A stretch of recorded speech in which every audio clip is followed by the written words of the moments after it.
Welcome to qnawire. In this question, it is about a 2D collision between two objects, and then it is a completely inelastic collision. So what we have here is two objects. They come at some angles from the horizontal, and then after the collision, they stick together, and then they move together with a common speed that is half the initial speed. Okay.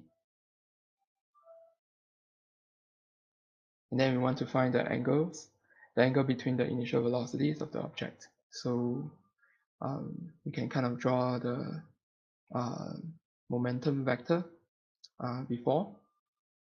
Okay, so momentum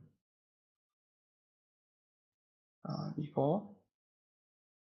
Okay, it will look something like this, right? And then momentum after. Okay, it will be like this, right?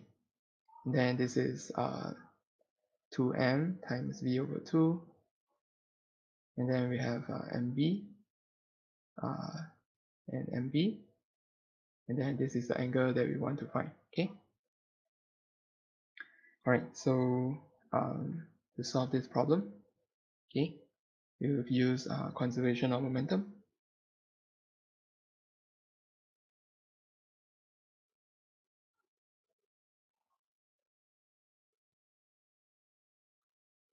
Okay. So along the x direction. Okay.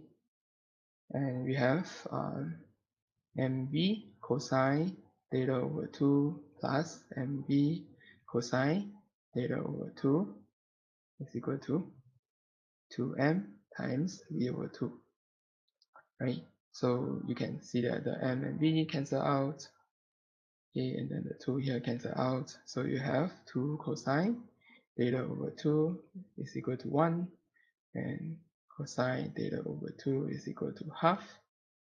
Theta over 2 is 60 degrees, and theta is 120 degrees. Okay, and the vertical components cancel out.